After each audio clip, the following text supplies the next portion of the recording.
Hello guys. അപ്പോൾ നമ്മൾ ഇന്ന് എക്സ്പ്ലെയിൻ ചെയ്യാൻ പോകുന്നത് 2024 റിലീസായ high school return of a gangster എന്നൊരു ആക്ഷൻ കോമഡി സീരീസാണ്. അപ്പോൾ മൊത്തം 8 എപ്പിസോഡുകളാണ് ഈ സീരീസിൽ വരുന്നത്. അപ്പോൾ നമുക്ക് നേരെ എക്സ്പ്ലനേഷനോട് കടക്കാം. അതിനു മുമ്പ് എൻ്റെ ചാനൽ ഇതൊരു സബ്സ്ക്രൈബ് ചെയ്തില്ലെങ്കിൽ തീർച്ചയായും സബ്സ്ക്രൈബ് ചെയ്യുക. ഈ എപ്പിസോഡിൻ്റെ തുടക്കത്തിൽ കാണിക്കുന്നത് ചോയ് കിമ്മിനെ രണ്ടുപേർ ചേർന്ന് വാനിലേക്ക് കയറ്റുന്നതാണ്. ചോയ് അവരുടെ അടുത്തേക്ക് എത്തുമ്പോഴേക്കും അവർ വാനും കൊണ്ട് പോയിരുന്നു. തറയിൽ കിടന്ന കിമ്മിൻ്റെ ഫോൺ എടുത്തു വെച്ച് അവൻ പോലീസിനെ വിളിച്ച് ഒരു കുട്ടിയെ കുറെ ഗാങ്സ്റ്റേഴ്സ് ചേർന്ന് തട്ടിക്കൊണ്ടുപോയി എന്ന് വിളിച്ചു പറയുന്നു. എന്നാൽ പെട്ടെന്നാണ് അവന് കിം പറഞ്ഞത് ഓർമ്മ വരുന്നത്. പോലീസ് ഇടപെട്ടാൽ അത് സോങ്ങിൻ്റെ തിരിച്ചുവരവിനെ ബാധിക്കും. അതവൻ ഓർത്തതും പോലീസിനോടായി എൻ്റെ ഫ്രണ്ട്സ് പ്രാങ്ക് ചെയ്താണ് സാർ, സോറി എന്ന് പറഞ്ഞ് അവൻ ഫോൺ വെക്കുന്നു. ഇനി എന്ത് ചെയ്യണമെന്നറിയാതെ നിൽക്കുന്ന ചോയ് തൻ്റെ ഫോൺ എടുത്ത് അച്ഛൻ്റെ നമ്പർ എടുക്കുന്നു. ഇതേ സമയം കിമ്മിനെ തട്ടിക്കൊണ്ടുവന്നത് ഡോങ്സു ആണെന്ന് കണ്ട കിം അവൻ്റെ അടുത്തേക്ക് പോകാനായി നിന്നതും ബാക്കിയുള്ളവർ അവനെ തടയുന്നു. അവിടെ ഉണ്ടായിരുന്ന ഒരാൾ ഡോങ്സുവിനെ നോക്കി, സാർ, ഈ പയ്യനാണ് അന്ന് ഞങ്ങളോട് താനാണ് കിം ഡ്യൂക്ക് പാൽ എന്ന രീതിയിൽ പെരുമാറിയത് എന്നവർ പറഞ്ഞതും ഡോങ്സു അവൻ്റെ നെയിം കാർഡ് നോക്കി, നീയല്ലേ ആ പയ്യൻ, ബോസിൻ്റെ മരണത്തിന് കാരണക്കാരനായവൻ എന്ന് ഡോങ്സു ചോദിച്ചതും കിം അത് ശ്രദ്ധിക്കാതെ അവരോടായി, ആ സെക്രട്ടറി പറഞ്ഞത് പ്രകാരമല്ലേ നിങ്ങൾ എൻ്റെ അമ്മയെ കടത്തിക്കൊണ്ടുപോകാൻ ശ്രമിച്ചത്, ചിൽസങ് ബോസ് എന്ന് മുതലാ ഞങ്ങളുടെ ശത്രുവായത് എന്ന് സോങ് ചോദിച്ചത് കേട്ട് അവിടെ നിൽക്കുന്നുണ്ടായിരുന്ന ഒരുത്തൻ കിമ്മിനെ അടിക്കാനായി പോയതും അവരെല്ലാം കിം അടിച്ചു വീഴ്ത്തുന്നു.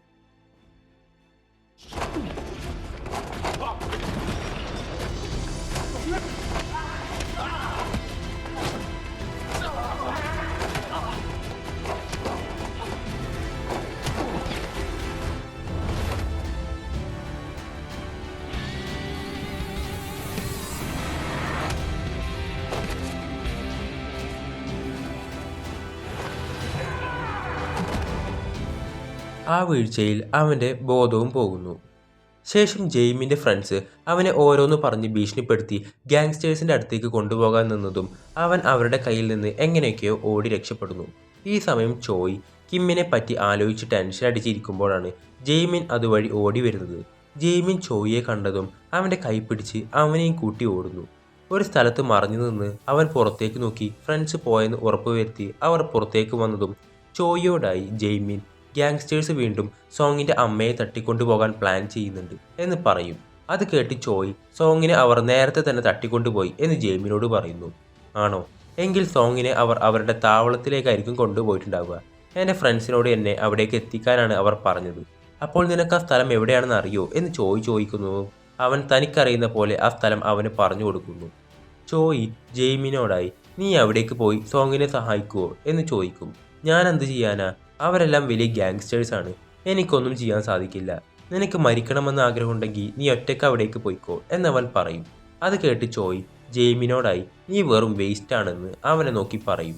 ജെയിമിൻ അവനോട്, ശരി, നീ സോങ്ങിനെ അവർ കൊണ്ടുപോകുന്നത് കണ്ടതല്ലേ, എന്നിട്ട് നിനക്ക് എന്തെങ്കിലും ചെയ്യാൻ പറ്റിയോ, നിനക്ക് നിന്റെ അച്ഛനെ വിളിക്കാമായിരുന്നല്ലോ, എന്നിട്ട് എന്താ നീ അത് ചെയ്യാതിരുന്നത് എന്നവൻ ചോദിക്കും. ഞാൻ അവിടേക്ക് പോകും, അവന് വേണ്ടി ഞാൻ എന്തും ചെയ്യും എന്ന് പറഞ്ഞ് ചോയ് അവിടെ നിന്ന് പോകുന്നു. ശേഷം ബോധം തെളിഞ്ഞ് സോങ് എഴുന്നേറ്റതും ഡോങ്സു അവനോടായി, നീ എങ്ങനെയാ ഇങ്ങനെ നന്നായി ഫൈറ്റ് ചെയ്യാൻ പഠിച്ചത്, നിന്നെ ആരാ പഠിപ്പിച്ചത് എന്ന് ചോദിക്കും. എന്നെ ആരും പഠിപ്പിച്ചതല്ല, ഞാൻ ചെറുതിലെ തന്നെ നന്നായി ഫൈറ്റ് ചെയ്യുന്ന ഒരാളായിരുന്നു എന്ന് കിം അവനോട് പറയുന്നു. നിങ്ങൾ എന്താണ് എൻ്റെ അമ്മയെ ചെയ്യാൻ പോകുന്നത്, നീ ഒരു ഗാങ്സ്റ്റർ ആണെന്ന് പറയാൻ നിനക്ക് നാണമില്ലേ എന്നവൻ ചോദിക്കും. ഡോങ്സു ദേഷ്യത്തിൽ അവൻ്റെ ഷർട്ടിന് പിടിക്കുന്നു. ഡോങ്സുവിനോട്, കിം ഡ്യൂക്ക് പാൽ മരിച്ച ശേഷം നീ കരുതി അടുത്തത് നിന്റെ ചാൻസ് ആണെന്ന്, അതിനുവേണ്ടി നീ ചിൽസങ് ബോസിനെ പുറത്താക്കി, എന്താ അതല്ലേ സത്യം? ഈ കിമ്മിന് മുകളിൽ ഒരു ബോസ് ഉണ്ടായിരുന്നല്ലോ, അയാളുടെ കാര്യമാണ് ഈ പറയുന്നത്, അയാളുടെ പേരാണ് ചിൽസങ്, അത് തന്നെയാണ് ആ ഗാങ്ങിൻ്റെയും പേര്. ശേഷം ഇതേ സമയം ചോയിയെയും കാത്ത് അവൻ്റെ അച്ഛൻ സ്റ്റഡി റൂമിന് മുന്നിൽ നിൽക്കുന്നുണ്ട്. അവൻ അവിടെ ഇല്ലെന്ന് മനസ്സിലാക്കിയതും അയാൾ അവിടെ നിന്ന് പോകുന്നു. ശേഷം കിം ചോദിച്ചതിനുള്ള മറുപടിയായി ഡോങ്സു അവനോട്, നിനക്ക് ബോസിനെ പറ്റി എല്ലാം അറിയാം, ഞങ്ങളെയും അറിയാം, പക്ഷെ നീ എന്താ അന്ന് ഫ്യൂണറൽ ചടങ്ങിന് അങ്ങനെ പെരുമാറിയത്, ചിൽസങ് ബോസ് എനിക്ക് അത്രയും പ്രിയപ്പെട്ട ഒരാളാണ്. അവൻ അങ്ങനെ പറഞ്ഞതും കിം അവനോടായി, എങ്കിൽ പറ, എവിടെയാണ് ചിൽസങ് ബോസ്, നിങ്ങൾ ബോസിനെ പുറത്താക്കിയോ അതോ കൊന്നോ? അവൻ അങ്ങനെ ചോദിക്കുമ്പോൾ ഡോങ്സു ദേഷ്യത്തോടെ എഴുന്നേറ്റ്, അദ്ദേഹം മരിച്ചിട്ടില്ല, കിം ഡ്യൂക്ക് പാൽ മരിച്ച ശേഷം മറ്റു ഗ്യാങ്ങുകൾ ചേർന്ന് ചിൽസങ് ഗ്യാങ്ങിനെ ആക്രമിച്ചു. അന്ന് ചിൽസങ് ബോസിന് നല്ല രീതിയിൽ പരിക്ക് പറ്റിയതിനാൽ തന്നെ ഞങ്ങൾ അദ്ദേഹത്തെ ഹോസ്പിറ്റലിലേക്ക് കൊണ്ടുപോയി. അദ്ദേഹമില്ലാതെ ഗ്യാങ്ങിന്റെ പേര് ചിൽസങ് ഗ്യാങ് എന്ന് വിളിക്കാൻ പറ്റാത്തതുകൊണ്ടാണ് ഇത് ഡോങ്സു ഗ്യാങ് എന്നാക്കിയത്.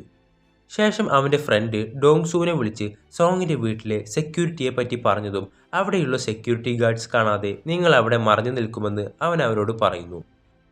ഫോൺ കട്ട് ചെയ്ത് അവൻ സോങ്ങിനെ നോക്കിയതും മുമ്പ് ലീയുമായി നടന്ന ഒരു സംഭാഷണത്തെ പറ്റി അവൻ ഓർക്കുന്നു. സോങ്ങിന്റെ അമ്മയെ മെന്റൽ ഹോസ്പിറ്റലിലാക്കിയതിനു ശേഷം സോങ്ങിന്റെ വിദേശ പഠനം എന്ന പേരിൽ നാട് കടത്താനായിരുന്നു അവരുടെ പ്ലാൻ. ചോയ് ഈ സമയം കിമ്മിനെ കൊണ്ടുവന്ന സ്ഥലത്തേക്ക് എത്തുന്നു. അവന്റെ പിറകെ തന്നെ അവന്റെ അച്ഛനും അവിടെ എത്തുന്നു. അവൻ മനഃപൂർവ്വം അച്ഛനെ അവിടേക്ക് വരുത്തിച്ചതാണ്. കാരണം അവനറിയാം അച്ഛൻ തന്നെ ട്രാക്ക് ചെയ്ത് ഇവിടേക്ക് വരുമെന്ന്. അതുവഴി പോലീസിനെ അറിയിക്കാതെ സോങ്ങിനെ രക്ഷിക്കുകയും ചെയ്യാം. അച്ഛൻ അവനെ കൂട്ടി അവിടെ നിന്ന് പോകാൻ നിന്നതും അവൻ പോകാൻ തയ്യാറാവാതെ കിമ്മിനെ രക്ഷിക്കാൻ ആവശ്യപ്പെടുന്നു. കിമ്മും ഡോങ്സുവും സംസാരിച്ചുകൊണ്ടിരിക്കുന്ന സമയത്ത് മുമ്പ് ഡോങ്സുവിന് നടന്ന ഒരു സർജറിയുടെ കാര്യം കിം പറയുന്നു. ആ കാര്യം ആകെ അവനും കിം ഡ്യൂക്ക് പാലിനും അവൻ്റെ മറ്റേ കൂട്ടുകാരനും മാത്രം അറിയാവുന്ന കാര്യമായിരുന്നു. അതിനാൽ തന്നെ ഒന്ന് ഞെട്ടുന്നു അവൻ. ഡോങ്സു, നീ ആരാണെന്ന് ചോദിച്ചതും നിന്റെ പോരായ്മ കൃത്യമായി അറിയുന്ന ഒരാളാണ് എന്ന് കിം മറുപടി കൊടുക്കുന്നു. എനിക്ക് വേറൊന്നും വേണ്ട, ഡോങ്സു ഗ്യാങ് പിരിച്ചു വിടണം. എന്നിട്ട് ആ സെക്രട്ടറിയെ നിങ്ങൾ എൻ്റെ മുന്നിൽ കൊണ്ടെത്തിക്കണം. ആ ഗ്യാങ് നിങ്ങൾ പിരിച്ചുവിട്ടാൽ ഞാൻ നിങ്ങളെ സപ്പോർട്ട് ചെയ്യും, മറിച്ചാണെങ്കിൽ ഞാൻ തിരിച്ചും ചെയ്യും എന്ന് പറഞ്ഞ് കിം അവിടെ നിന്ന് പോകുന്നു. ശേഷം പുറത്തേക്ക് ഇറങ്ങിയ കിമ്മിനെ കണ്ട് ചോയ്, നീ ഓക്കെ അല്ലേ, നിനക്ക് കുഴപ്പമൊന്നുമില്ലല്ലോ എന്ന് ചോദിക്കും. ഞാൻ ഓക്കെയാണ്, എനിക്ക് കുഴപ്പമൊന്നുമില്ലെന്ന് അവൻ മറുപടി പറയും. ചോയ് തൻ്റെ കയ്യിലുള്ള കിമ്മിൻ്റെ ഫോൺ അവന് തിരികെ കൊടുക്കുന്നു. ചോയുടെ അച്ഛൻ ആ ബിൽഡിങ്ങിൻ്റെ അകത്തേക്ക് കയറി ഡോങ്സുവിനോട് സംസാരിക്കുന്നു. അയാൾ ഒരു പ്രോസിക്യൂട്ടർ കൂടെ ആയിരിക്കുമല്ലോ. ശേഷം തിരികെ വീട്ടിലേക്കെത്തിയ കിമ്മിനോട് മെയ്ഡ് എന്തിനാ ഇവിടെ ഇത്രയും ഗാർഡ്സിനെ നിയമിച്ചത് എന്ന് ചോദിക്കുമ്പോൾ അമ്മയുടെ പ്രൊട്ടക്ഷന് വേണ്ടിയിട്ടാണെന്ന് അവൻ മറുപടി പറയും. ശേഷം ഡോങ്സുവിൻ്റെ അടുത്തേക്ക് സെക്രട്ടറി പോയി, നിങ്ങൾ എന്തിനാ എന്നോട് ചോദിക്കാതെ സോങ്ങിൻ്റെ അമ്മയെ കിഡ്നാപ്പ് ചെയ്തു കൊണ്ടുവരാൻ പോയവരോട് എന്തിനാ തിരിച്ചു വരാൻ പറഞ്ഞ് എന്ന് അവൾ ചോദിക്കും. ഒരു പ്രോസിക്യൂട്ടർ പറഞ്ഞിട്ടാണ് താൻ അങ്ങനെ ചെയ്തതെന്ന് ഡോങ്സു പറയും. അപ്പോൾ നമ്മൾ തമ്മിൽ ഹോസ്പിറ്റലിൽ വെച്ച് നടന്നത് നീ മറന്നോ എന്ന് അവർ തിരിച്ച് അവനോട് ചോദിക്കുന്നു. ഇവരുടെയൊക്കെ നേതാവ് ചിൽസങ് ബോസിന് ഒരു സർജറി ആവശ്യമായി വന്നതുകൊണ്ട് ആവശ്യമായ പണം ഡോങ്സുവിൻ്റെ കയ്യിൽ ഉണ്ടായിരുന്നില്ല. ആ സമയം അവിടെ ഉണ്ടായിരുന്ന സെക്രട്ടറി ഡോങ്സുവിനോട് സർജറിക്കുള്ള പണം ഞാൻ തരാം, പക്ഷേ പകരം താൻ പറയുന്ന ഒരു കാര്യം ചെയ്യണം എന്ന ഡീലിൻ്റെ പുറത്താണ് അന്ന് ചിൽസങ്ങിൻ്റെ സർജറി നടന്നത്. ഡോങ്സു അവളോട് നിങ്ങൾ പറഞ്ഞ പോലെ ചെയ്യാം എന്ന് പറയുന്നു. ഇതാണ് നിങ്ങൾക്ക് ഞാൻ തരുന്ന ലാസ്റ്റ് ചാൻസ് എന്ന് പറഞ്ഞ് അവൾ അവിടെ നിന്ന് പോകുന്നു. അവൾ പോയതും ഡോങ്സു ഫ്രണ്ടിനോട് സോങ്ങിന് വേണ്ടിയാ ഞാൻ അങ്ങനെ പറഞ്ഞത്, അവളെ സോങ്ങിൻ്റെ മുന്നിൽ എത്തിക്കാൻ. നമ്മളെക്കുറിച്ചെല്ലാം അവനറിയാം. ഇനി അവൻ ബോസിൻ്റെ മകനാണെങ്കിലോ? ഏയ്, അതിന് സാധ്യതയില്ല. അങ്ങനെയാണെങ്കിൽ ബോസ് നമ്മളോട് പറയില്ലേ? അവരിങ്ങനെ പരസ്പരം സോങ്ങിനെ പറ്റി സംസാരിക്കുന്നു. കിം ചോയ്ക്ക് മെസ്സേജ് അയക്കുന്നുണ്ടെങ്കിലും അവൻ അതിന് റിപ്ലൈ ഒന്നും കിട്ടുന്നില്ല. മാത്രമല്ല അവൻ സ്റ്റഡി റൂമിലേക്കും വന്നില്ല. സ്റ്റഡി റൂമിൽ നിന്ന് പുറത്തിറങ്ങിയ കിമ്മിൻ്റെ അടുത്തേക്ക് ഒരു പെൺകുട്ടി വന്ന് അവൻ്റെ കയ്യിലായി ഒരു ജ്യൂസ് കൊടുത്ത് ചിരിച്ചുകൊണ്ട് സംസാരിച്ച് അവിടെ നിന്ന് പോകുന്നു. കിം ആണെങ്കിൽ ആ ജ്യൂസ് നോക്കി ഇതെന്താ സംഭവം എന്നറിയാതെ നിൽക്കുകയാണ്. ആ സമയം അവൻ്റെ ഫോണിൽ ചോയുടെ ഒരു മെസ്സേജ് വരും. അവൻ ചോയ് പറഞ്ഞ സ്ഥലത്തേക്ക് പോയി അവൻ്റെ അടുത്തിരുന്ന് അവനോടായി, നീ എന്താ ഞാൻ അയച്ച മെസ്സേജിന് റിപ്ലൈ തരാതിരുന്നേ? സ്റ്റഡി റൂമിലേക്ക് നീ വന്നില്ലല്ലോ എന്നവൻ ചോദിക്കും. എൻ്റെ ഫോണിലേക്ക് നീ മെസ്സേജ് അയക്കണ്ട, എൻ്റെ ഫോൺ ഞാൻ മാറ്റി, നിന്നെ കാണരുത്, നീയുമായി ഇനി ഒരു ഫ്രണ്ട്ഷിപ്പും വേണ്ട എന്നാണ് അച്ഛൻ പറഞ്ഞതെന്ന് ചോയ് പറയുന്നു. കിം അതിന് മറുപടിയായി, നിന്റെ അച്ഛനെ കുറ്റം പറയാൻ പറ്റില്ല, ഏതൊരു അച്ഛനും അങ്ങനെ ചിന്തിക്കൂ എന്ന് പറയും.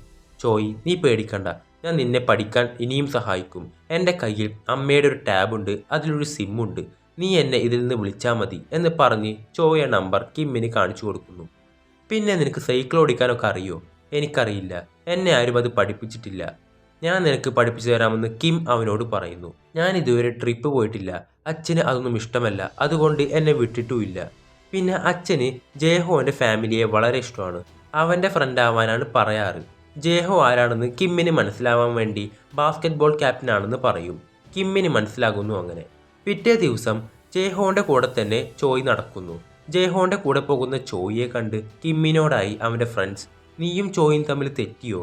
അവൻ ഇന്ന് മുഴുവൻ ജേഹോൻ്റെ കൂടെ ആയിരുന്നല്ലോ. എന്നാൽ അതിനുത്തരം പറയാതെ കിം അവിടെ നിന്ന് മുന്നോട്ട് നോക്കിയതും കാണുന്നത് ജെയ്മിൻ്റെ ഫ്രണ്ട്സ് പോകുന്നതാണ്. അവൻ അവരുടെ അടുത്തേക്ക് പോയി ജെയ്മിൻ എവിടെയെന്ന് ചോദിക്കും. അവർ, ഞങ്ങൾക്കറിയില്ല, ഞങ്ങളും അവനെ കണ്ടിട്ട് കുറച്ച് ദിവസമായി എന്ന് പറഞ്ഞ് അവിടെ നിന്ന് പോകുന്നു. ശേഷം ക്ലാസ്സിലേക്ക് കയറിയ കിമ്മിനെ അവൻ്റെ ഫ്രണ്ട്സ് ഇയർ ബുക്ക് ഫോട്ടോഷൂട്ടിനായി വിളിക്കുന്നു. പിറ്റേ ദിവസം കിമ്മും ഫ്രണ്ട്സും ചേർന്ന് ഒരു ഗെയിം കളിക്കുന്നു. എന്നാൽ ആ ഗെയിമിൽ ചോദിച്ച ചോദ്യങ്ങൾക്ക് ക്ലാസ്സിലെ പഠിപ്പിസ്റ്റായ ചോയ്ക്ക് പോലും പറയാൻ പറ്റാത്ത ഉത്തരങ്ങൾ കിം പുല്ല് പോലെ പറയുന്നു. അങ്ങനെ അവരുടെ ടീം വിജയിക്കുന്നു. അതുപോലെ അവരുടെ ഇയർ ബുക്ക് ഫോട്ടോഷൂട്ട് നടക്കുന്നു. ഫോട്ടോഷൂട്ടിനിടയിൽ ഒരു ഫ്രണ്ട് പറഞ്ഞ് ജെയ്മിൻ ഒരു കൺവീനിയൻസ് സ്റ്റോറിലാണ് വർക്ക് ചെയ്യുന്നതെന്ന് അങ്ങനെ കിം അറിയുന്നു. അവൻ ജെയ്മിനെ കാണാനായി അവിടേക്ക് പോകുന്നു. ജെയ്മിൻ കിമ്മിനോടായി എന്നെ എൻ്റെ ഫ്രണ്ട്സ് ചേർന്ന് ഡോങ്സു ഗ്യാങ്ങിന് കൈമാറാൻ നോക്കുന്നുണ്ട്. അതുകൊണ്ട് എനിക്ക് സ്കൂളിലേക്ക് വരാൻ കഴിയില്ല. എന്നെ കണ്ടാൽ അവർ എന്നെ ഉറപ്പായും ഡോങ്സു ഗ്യാങ്ങിന് കൈമാറും. അത് കേട്ട് കിം അവനോട് നീ ഇനി സ്കൂളിലേക്ക് വരാതെ നിൽക്കണ്ട. ഈ പ്രോബ്ലം ഞാൻ സോൾവ് ചെയ്തോളാം. നിനക്ക് എങ്ങനെ അതിന് കഴിയുമെന്ന് ജെയ്മിൻ ചോദിക്കുമ്പോൾ അതൊക്കെ എനിക്ക് കഴിയുമെന്ന് അവൻ പറയും. ആ സമയം അവനെ ചോയ് വിളിക്കുന്നു. അവൻ ഫോണിലൂടെ പറയുന്നത് കേട്ട് കിം അവൻ നിന്നിടത്തേക്ക് വളരെ ടെൻഷനോടെ പോകുന്നു. സോങ് മുമ്പ് സൂയിസൈഡ് ചെയ്യാൻ ശ്രമിച്ച ആ സ്ഥലമായിരുന്നു അത്. അവൻ ചോയുടെ അടുത്തേക്ക് പോയി നീ ഓക്കെ അല്ലേ എന്ന് ചോദിക്കും. ഞാൻ വീട് വിട്ടിറങ്ങി എന്നവൻ മറുപടി പറയുന്നു. ഇന്ന് ഞാൻ നിന്റെ വീട്ടിൽ കിടന്നോട്ടെ, ഇന്നൊരു ദിവസത്തേക്ക് മാത്രം. ഇത് കേട്ട കിം അവനെയും കൂട്ടി അവിടെ നിന്ന് പോകുന്നു.